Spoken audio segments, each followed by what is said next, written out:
Je suis vraiment réjoui dans mon cœur d'être là au milieu de vous. Moi, déjà, pour moi, mon culte, on va dire, est réussi. Je suis vraiment dans la joie d'être là et ça me fait toujours plaisir quand je vous vois. Vous êtes une belle église, dans le sens spirituel. Et ça me réjouit d'être là. Merci pour les frères de me laisser la place. Et je voudrais qu'on puisse, au-delà de laisser la place à un homme, qu'on puisse ce matin lui laisser toute la place à lui. Je vais demander à l'ancien qui prie pour moi, et qu'on prie ensemble les uns pour les autres. Voilà, je vais prendre le micro comme ça ne vous dérange pas. Et ça, on va le mettre par là. Voilà, que Dieu soit béni. Amen. Je suis heureux d'être là et voilà, comme tout serviteur de Dieu, on se place devant Dieu. Des messages, il y en a plein, mais ce qu'on veut, c'est le nom de Dieu. Il y a des fois des besoins, on va dire, quand vous allez au médecin, il y a des fois des spécialistes, quelque chose de précis. Il y a des fois quelque chose d'un peu plus général. Ce matin, ce qui est dans mon cœur, ce que j'ai reçu de Dieu, je voudrais vous le transmettre. Ce qui est là, c'est là. Comment ça va sortir, je ne sais pas. Mais on compte sur la grâce de Dieu.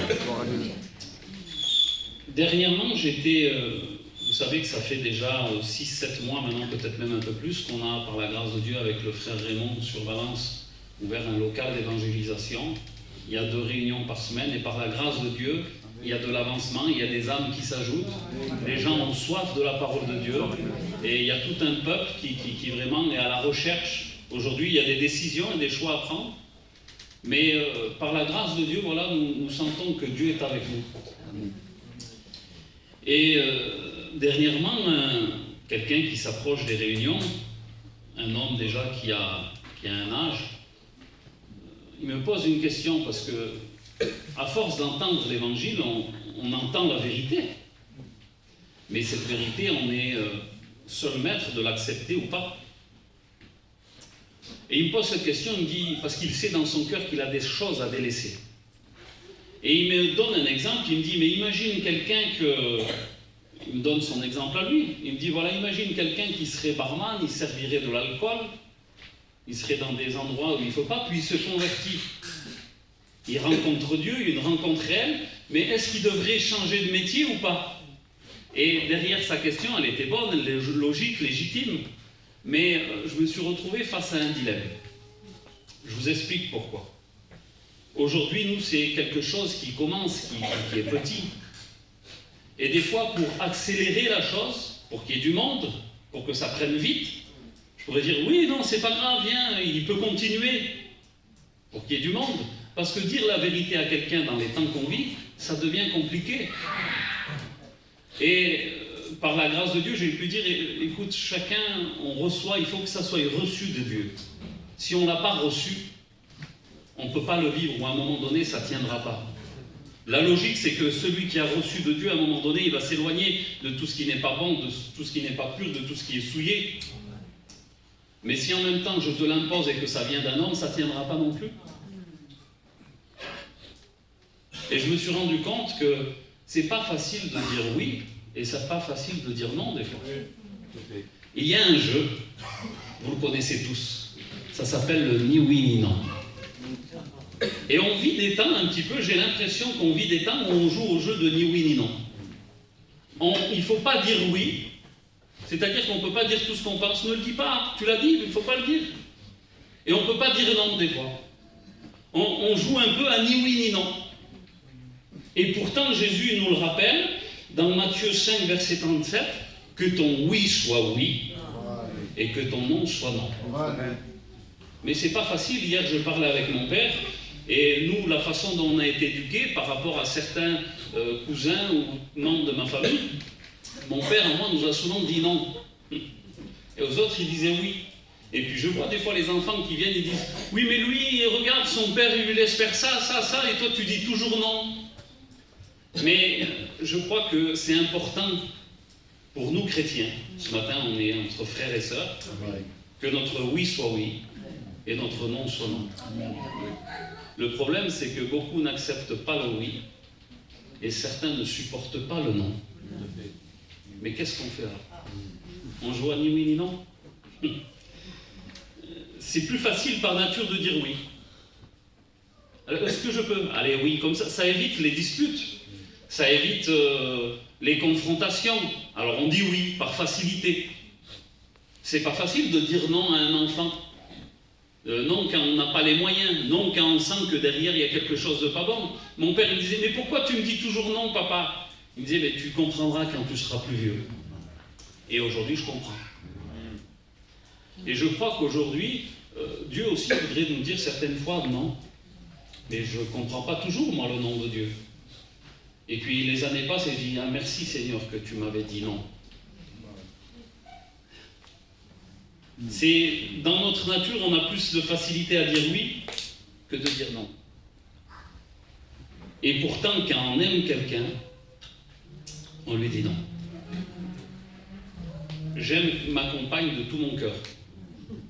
Des fois, je dis non. J'aime mes enfants de tout mon cœur. Des fois, je dis non. Pourquoi? Parce que je les aime. Et la Bible dit dans l'évangile de Jean, chapitre 1, verset 17, que la grâce et la vérité sont venues par Jésus-Christ. On va le lire ensemble, ce verset. La loi a été donnée par Moïse, mais la grâce et la vérité sont venues par Jésus-Christ. Amen. Amen. Notre Seigneur Jésus, il est la grâce. Alléluia. Mais comme il est équilibré, comme il est parfaitement parfait, la Bible dit qu'il est aussi la vérité.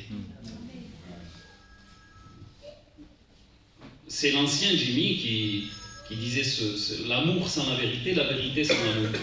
Un amour sans vérité n'est pas un amour, une vérité sans amour n'est pas la vérité non plus. Mais la Bible dit que l'équilibre de la grâce, c'est l'équilibre de Jésus, c'est qu'il est cette personne remplie de grâce et de vérité. Et à un moment donné, Jésus a dit non. Voilà, je vous dis quelque chose entre parenthèses. Tatou, il m'a exhorté, il m'a dit, on veut du pain frais, ne nous donne pas...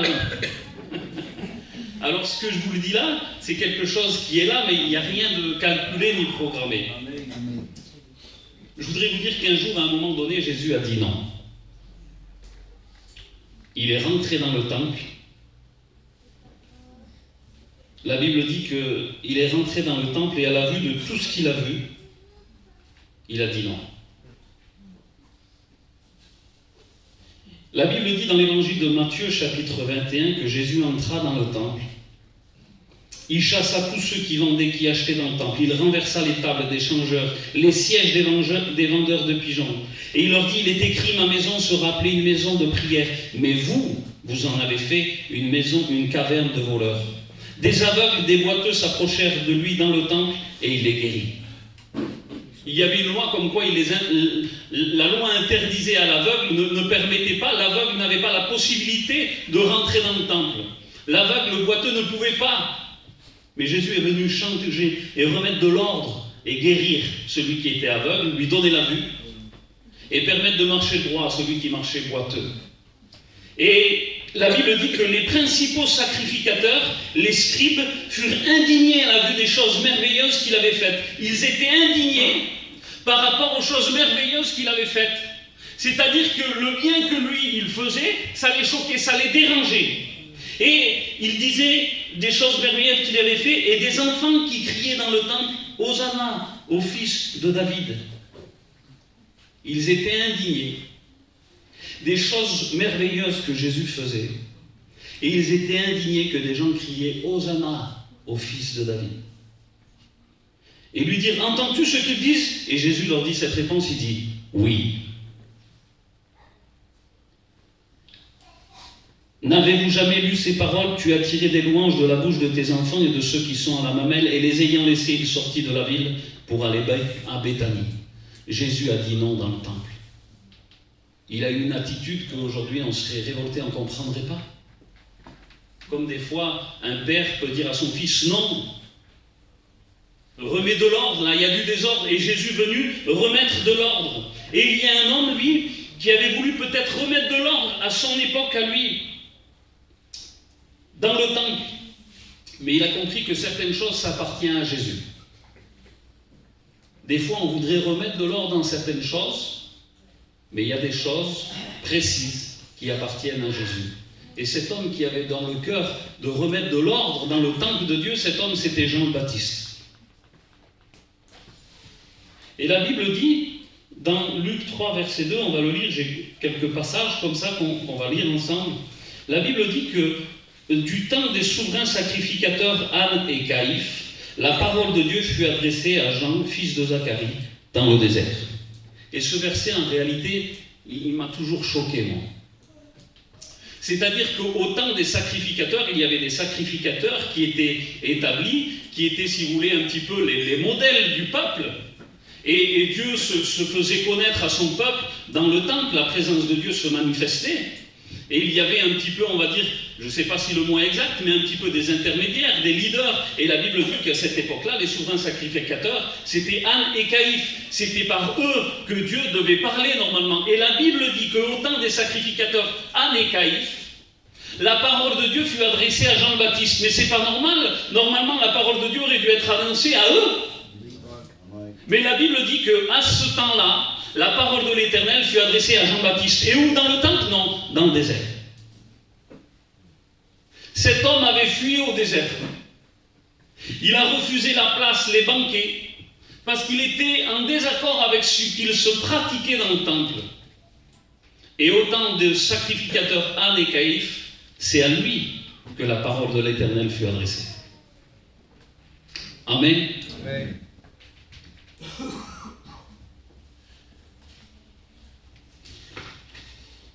Et Jean-Baptiste, c'est un homme qui était connu pour dire la vérité. Quand on continue un petit peu la lecture dans l'évangile de Luc, chapitre 3, il disait donc, Jean-Baptiste, à ceux qui venaient en foule vers lui pour être baptisés, « Race de vipères, qui vous a appris à fuir la colère à venir? Produisez donc des fruits dignes de la repentance, et ne vous mettez pas à dire en vous-même, nous avons pour père Abraham. » Ils venaient un petit peu montrer la racine de l'arbre, de leur origine, mais Jésus veut les ramener à leurs fruits. Aujourd'hui, on pourrait promettre à certaines personnes, venez à l'évangile, tu auras la paix, la joie, l'amour. Mais ça, c'est le fruit de l'esprit. Mais pour qu'il y ait un fruit, il faut déjà que l'arbre soit planté et enraciné. Amen. Il ne peut pas y avoir de fruits s'il n'y a pas d'arbre. Et la priorité, c'est la repentance. Il leur dit, repentez-vous. Car je vous déclare que de ces pierres, Dieu peut susciter des enfants à Abraham. Il dit déjà, la cognée est mise à la racine des arbres. Tout arbre donc qui ne produit pas de bons fruits sera jeté et coupé au feu. Il va un peu plus loin, il dit, il a son van à la main, il nettoiera son aire, il amassera le blé dans son grenier, mais il brûlera la paille dans un lieu qui ne s'éteint pas.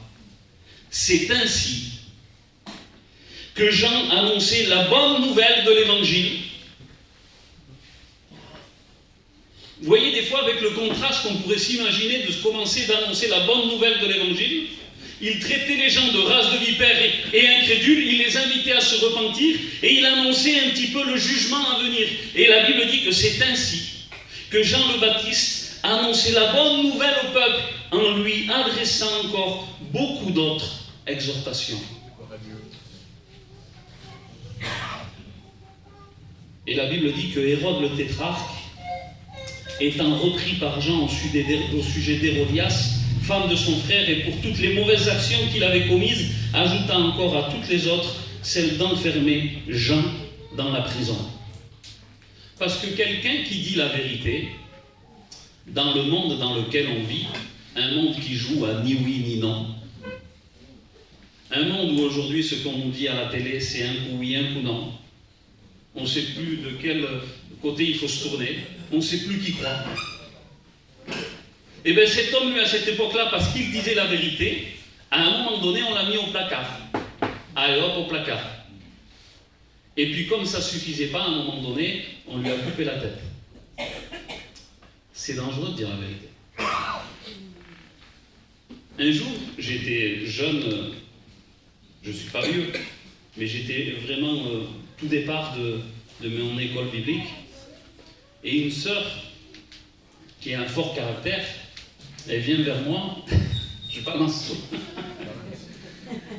Elle me dit, voilà Guillaume, toi tu dis toujours, il faut dire la vérité, il faut dire la vérité. Et moi on me reproche que je dis trop la vérité. Mais je sais un petit peu qu'il y a plusieurs styles de vérité. Et il y a une manière d'apporter la vérité. Et je lui dis comme ça, je lui dis, oui, mais ma soeur, si je te disais tout ce que je pense à l'instant sur toi, tu ne serais peut-être pas content. Et puis elle s'est mise à réfléchir. Elle dit, ah d'accord. Je lui dis, c'est pour ça que toute vérité n'est pas bonne à dire. Dans un sens, c'est qu'il y a un temps pour dire la vérité. Il y a des fois une manière de l'apporter. Mais on ne doit pas jouer à ni oui ni non. Que ton oui soit oui, que ton non soit non. Et Jean-Baptiste, il disait la vérité, mais parce qu'il disait la vérité, il est parti au désert, il ne supportait pas le mensonge. Et il disait la vérité aux gens.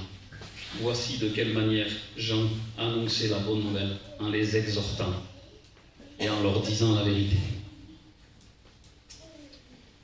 Et il y a un proverbe, c'est vraiment là que je voudrais qu'on en vienne ensemble. Un proverbe peut-être que vous connaissez ou pas, vous allez peut-être le découvrir ce matin. Ça se trouve dans le Proverbe 27, chapitre 6. Il dit comme ça, « Les blessures d'un ami prouvent sa fidélité, mais les baisers d'un ennemi sont trompeurs. » Pourtant, ça ne colle pas, parce que quelqu'un qui m'aime, normalement, il ne me blesse pas. Mais là, la Bible dit que les blessures d'un ami prouvent, c'est une preuve que c'est un ami.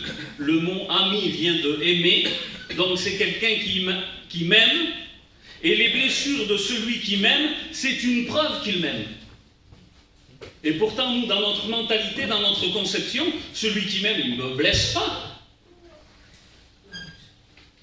Mais la Bible va plus loin, elle dit, mais les baisers d'un ennemi sont trompeurs.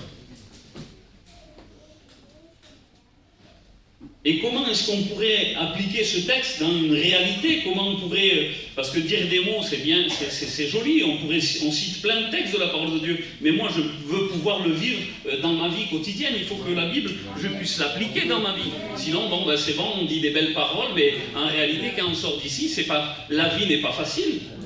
C'est pas facile quand on doit dire la vérité à son enfant par rapport à certaines choses. C'est pas facile quand on doit dire la vérité à sa compagne par rapport à certaines choses. C'est pas facile quand moi-même on me dit certaines vérités. Il faut les avaler. C'est pas facile de dire la vérité à une église. C'est pas facile quand une église dit la vérité au pasteur. Ça va dans tous les sens. Et il y a une histoire dans la parole de Dieu qui est merveilleuse. Il y a un homme de Dieu, c'est le roi Salomon. Et la Bible dit qu'il commence son ministère et il fait une prière à Dieu. Il dit, Seigneur, accorde à ton serviteur un cœur intelligent pour juger ton peuple, pour discerner le bien du mal. Car qui pourrait juger ton peuple, ce peuple si nombreux? Et Dieu lui accorde. Il dit, puisque c'est là ce que tu demandes, que tu ne demandes pas des choses pour toi, ni une longue vie, ni les richesses, ni la mort de tes ennemis, et que tu demandes de l'intelligence pour exercer la justice, il dit, j'agirai selon ta parole, je te donnerai un cœur sage et intelligent. Seigneur, donne-moi ce cœur sage et intelligent. Amen. Et déjà, avant d'aller gérer la vie des autres, pour déjà gérer la mienne. Amen. Et cet homme, de suite, qui commence son ministère, il est confronté à un dilemme. Ça y est, le ministère commence. Et la Bible dit, on le lit ensemble, 2 femmes de vie vinrent chez le roi et se présentèrent devant lui. L'une des femmes dit, pardon, mon Seigneur, moi et cette femme, nous demeurions dans la même maison, et j'ai eu un enfant près d'elle dans la maison. 3 jours après, cette femme a eu aussi un enfant, et nous habitions ensemble. Aucun étranger n'était avec nous dans la maison. Il n'y avait que nous 2. Le fils de cette femme est mort pendant la nuit, parce qu'elle s'était couchée sur lui. Elle s'est levée au milieu de la nuit, elle a pris mon fils à mes côtés, tandis que ta servante dormait, et elle l'a mis auprès d'elle. Et son fils qui était mort, elle l'a couché auprès de moi. Et le matin, je me suis levé pour allaiter mon fils, et voici, il était mort. Je l'ai regardé attentivement le matin, et voici, ce n'était pas mon fils que j'avais enfanté. Et l'autre femme dit, au contraire, c'est mon fils qui est vivant, et c'est ton fils qui est mort. Mais la première répliqua, elle dit, nullement, c'est ton fils qui est mort, et c'est mon fils qui est vivant. Notez qu'il y en a une qui commence par dire la vie et la mort, et l'autre incite sur la mort et ensuite la vie. Et il va plus loin, il dit comme ça, c'est ainsi qu'elles parlèrent devant le roi. Et je me mets à la place, parce que cette histoire, elle a été écrite pour notre instruction, mais elle s'est réellement passée. Je me mets à la place de cet homme, il commence son ministère, il fait cette prière à Dieu, Seigneur, accorde-moi de la sagesse. Et automatiquement, sa prière est exaucée. Seigneur, donne-moi de l'amour. Ben, ta prière va être exaucée. Elle va être exaucée. Il va y avoir quelqu'un devant toi. Tu vas devoir manifester l'amour. Seigneur, donne-moi la patience. Les petits vont te ronger toute la journée pour que tu puisses manifester cette prière. Seigneur, donne-moi un petit peu plus de la maîtrise de moi. Tu vas avoir quelqu'un devant toi qui va vouloir te faire sortir de tes gonds. Parce que Dieu entend ta prière et il l'exauce. Alors il y a certaines prières des fois. Attention. Et cet homme a demandé un cœur sage et intelligent. Ça y est, Dieu lui a répondu. Allez. Et il est face devant ce dilemme. Et des fois, on est face à des histoires, mais qui dit la vérité? Parce qu'en réalité, c'est la parole de l'un contre l'autre. Mon mari est méchant. Ma femme est insupportable. Qui dit la vérité? Parce que c'est pas évident.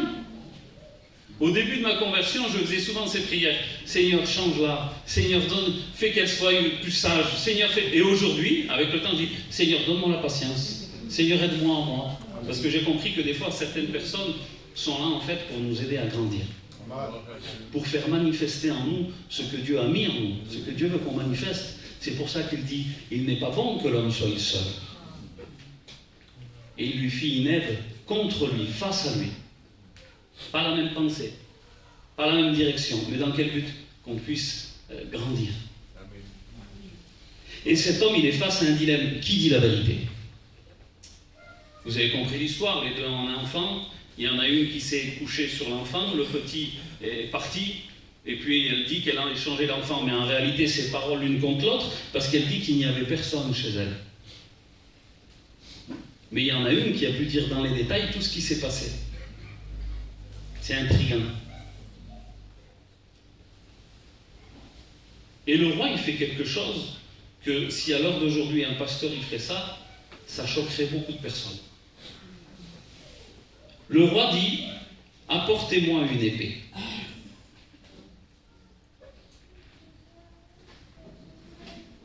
Et coupez en deux l'enfant. Mais c'est quoi ce pasteur? Il veut tuer le petit? Il veut couper le petit. Donnez-moi une épée, on prend l'enfant, on coupe en deux. Mais il est bizarre ce pasteur. Il est brutal. Regarde, il sort une arme. Il est violent. Il veut nous blesser.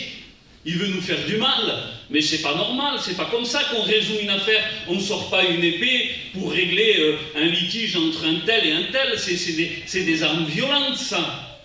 Mais souvenez-vous ce verset, ce proverbe qui dit « Les blessures d'un ami prouvent sa fidélité ». Et l'essentiel, le résultat, c'est qu'est-ce qui se passe face à la vue de cette épée qui est sortie. Dans cette affaire, il est obligé d'employer les grandes méthodes, aux grands mots, les grands moyens. Et il sort une épée, il choque les gens, mais c'est un bourreau, il veut couper le petit. Mais face à ça, derrière, il y a une réaction. Il dit coupez l'enfant qui vit et donnez-en la moitié à l'une et la moitié à l'autre. Alors la femme, dont le fils était vivant, sentit ses entrailles s'émouvoir. Et elle est là la clé. Parce que s'il n'y a pas d'amour sans vérité, et s'il n'y a pas de vérité sans amour, le but de l'épée, de la vérité, c'est de faire manifester l'amour.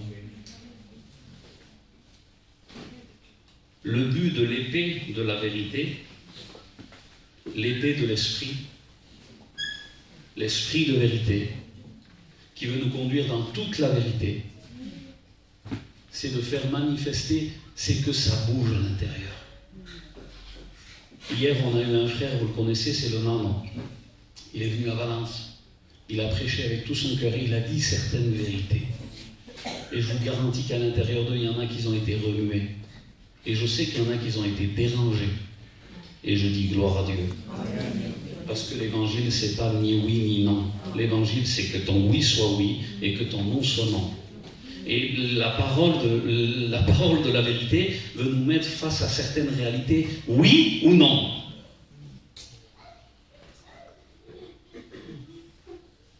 et il sort cette épée, et à partir du moment qu'il veut couper l'enfant en deux, ce qui pourrait paraître quelque chose de violent, mais les blessures d'un ami prouvent sa fidélité, à partir de ce moment-là, celle qui aime son fils, celle qui est émue à l'intérieur d'elle, ça bouge, ses entrailles se remuent, et parce que ça bouge, parce qu'il y a la vie, parce qu'il y a l'amour, ce qu'elle retient, ce qu'elle a à l'intérieur d'elle, elle ne peut pas le contenir, elle est obligée de le manifester, et là elle dit quelque chose, elle dit non.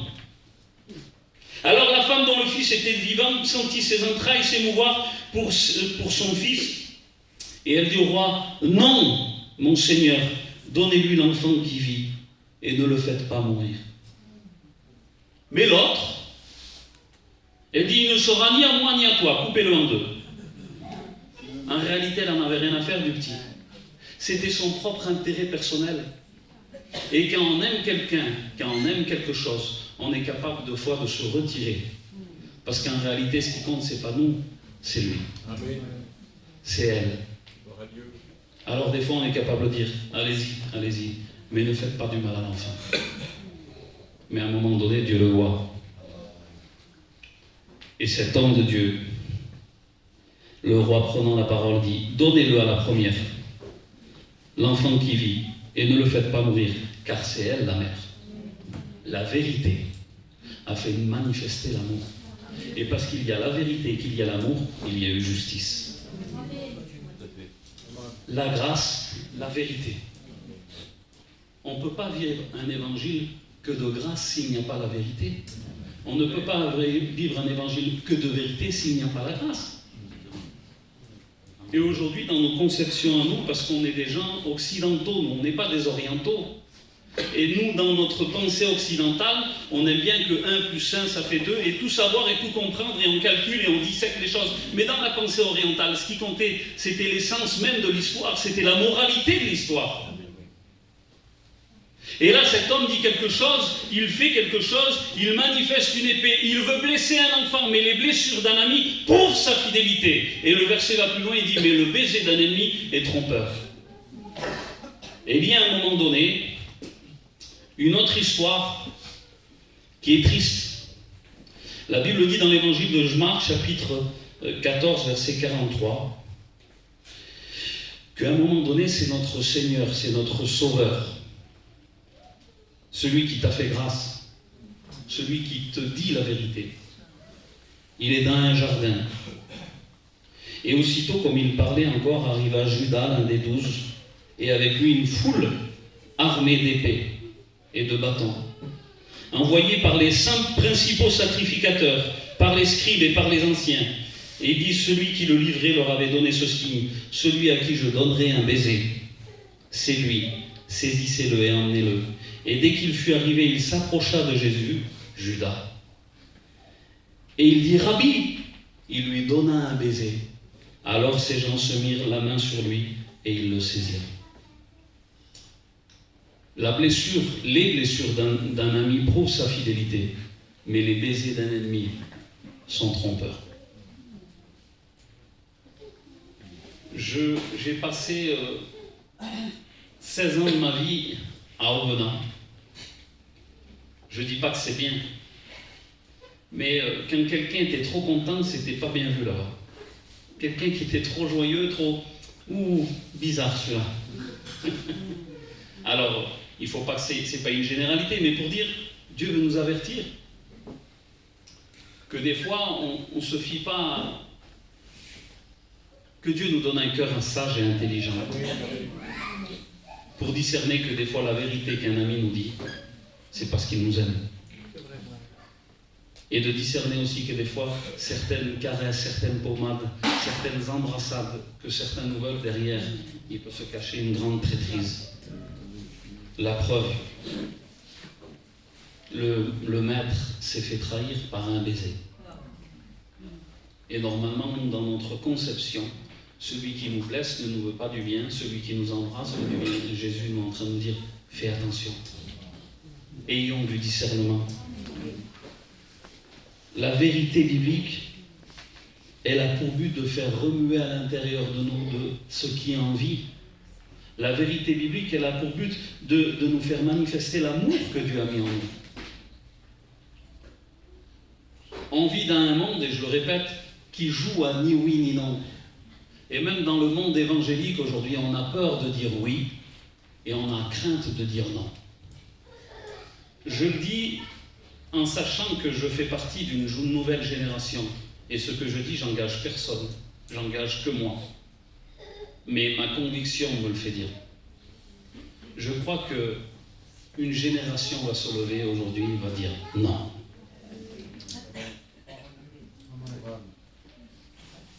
On va aller au désert. On va nous mettre au placard.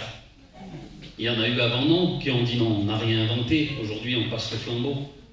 Il y a toujours eu un faible reste, un petit troupeau, un petit filet d'eau. Mais aujourd'hui, je crois que même déjà premièrement dans ma vie, je voudrais qu'il y ait une réforme ce matin. Seigneur, par ta grâce, donne-moi un cœur intelligent pour que dans ma propre vie, certaines choses, je sache dire non. On fait souvent cette prière, on dit Seigneur, pardon pour ce que j'ai fait.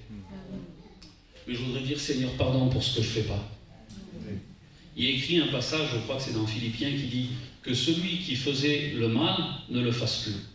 Que celui qui dérobait ne dérobe plus. Ça, c'est la première étape de la conversion. On faisait le mal, on ne le fait plus. Mais Dieu veut nous appeler à aller plus loin. Il dit, mais plutôt qu'ils se mettent à travailler pour donner et pourvoir à ceux qui ont des besoins. Deuxième étape, je ne fais plus le mal, gloire à Dieu. Deuxième étape, je vais faire le bien. Que mon oui soit oui, que mon non soit non. J'ai besoin de cette réforme dans ma vie. Parce qu'on vit dans un monde où maintenant c'est chacun fait ce qu'il veut. On dit oui, on dit non. Jésus nous invite à renoncer à tout ce qui est mal. Il y a dans l'évangile de Matthieu, chapitre 5, tout un passage qu'on appelle les béatitudes. Heureux les humbles d'esprit, heureux ceux qui ont le cœur pur.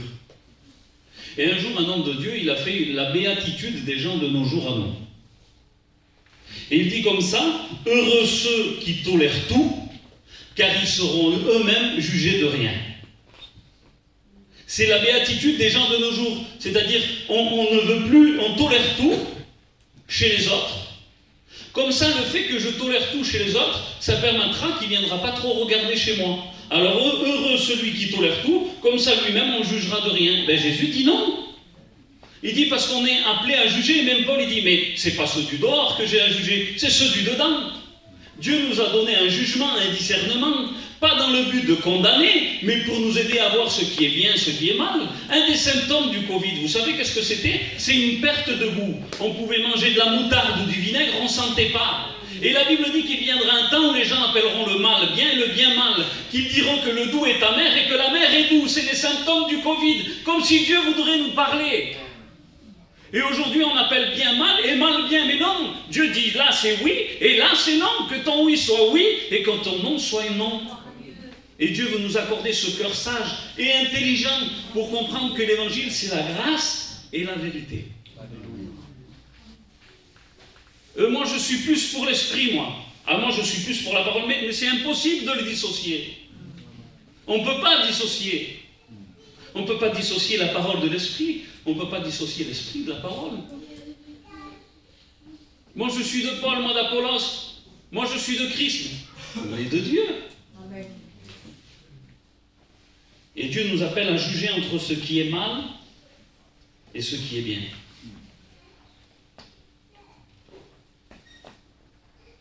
Il y a dans la parole de Dieu, et je serai plus long, je crois que j'ai dit ce que Dieu avait mis sur mon cœur. C'est pas à force de parole. Il y a dans la parole de Dieu où Jésus donne cette parabole et il donne l'histoire de deux fils. Un père avait deux fils. Et tout simplement, pour le dire avec mes mots, il dit au premier fils, il dit, va là-bas, mon fils, et fais ça pour moi. Et il dit oui. Et puis à un moment donné, sur le chemin, il se repent, il dit, non, j'irai pas. Il a dit oui, et après il dit non. Et puis il dit qu'il avait un deuxième fils, et le premier, quand son père lui demande quelque chose, il dit non, j'irai pas. Puis après il rentre en lui-même, il se repent, il dit, c'est mon père quand même. Alors il dit oui. Et ce matin, peut-être que ça fait longtemps que tu dis non à Dieu. Il voudrait t'inviter, dis oui maintenant. Et ce cœur sage, intelligent, de dire oui. Et il y en a peut-être qui ont dit oui, après ils ont dit non. Mais Dieu nous donne encore l'opportunité de rattraper. Vous savez, l'évangile, Dieu n'impose pas. Dieu propose. Et il y a ce merveilleux verset dans la parole de Dieu qui dit que si nous marchons dans la lumière, et dans la lumière, il n'y a pas de ténèbres.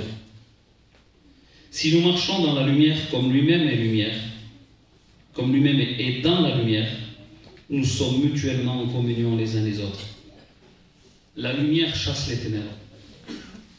La lumière n'est pas gentille ni méchante. La parole de Dieu n'est ni gentille ni méchante. Elle est la vérité. La vérité a pour but de nous rendre libres. Mais libres de pouvoir dire oui et libres de pouvoir dire non. Et si nous marchons dans la lumière, si aujourd'hui je suis capable de dire Tatou non, et que lui il est capable de me dire non Guillaume non, et que j'accepte parce que c'est la vérité, et qu'il accepte parce que c'est la vérité, alors on marche mutuellement en communion. Et vous savez qu'est-ce qui se passe à ce moment donné-là? Parce qu'il y a la vérité, parce qu'il y a l'amour, alors il y a la justice. Et la Bible dit que le sang de Jésus nous purifie de tout péché. Et nous sommes mutuellement en communion les uns les autres. Et Dieu nous appelle à ça, frères et sœurs. Je veux, moi, le premier dans ma vie. Quand quelque chose se présente devant moi, s'il faut dire oui, et que c'est biblique, appuyé sur la parole de Dieu, oui. De ne pas avoir de peur de me prononcer. Parce que des fois, certaines personnes voudraient nous induire en erreur, et qu'on pense comme eux. Et bien moi, j'ai envie de dire non, oui, c'est si, c'est oui, c'est oui. Et à un moment donné, s'il faut dire non, je dirai non. Je sais que ça va me coûter. Ça me coûte déjà avec ma propre vie. Entre ce qu'elle, des fois, elle dit oui, mais mon esprit, à l'intérieur de moi, il dit non. Entre de ce que des fois, ma compagne voudrait faire peut-être certaines choses, et je suis obligé de dire non. Entre mon fils qui, des fois, ma fille, voudrait faire certaines choses, comme les gens du monde, avoir certaines choses que... Et moi, je dis non. On n'aime pas entendre dire non. J'écoutais quelque chose qui disait qu'à l'intérieur de nous, on n'arrive pas à... Il disait comme ça, il disait, ne pensez pas à un lion. Vous allez y penser automatiquement. Quand on nous dit non, de suite on veut oui. Parce que c'est notre nature charnelle.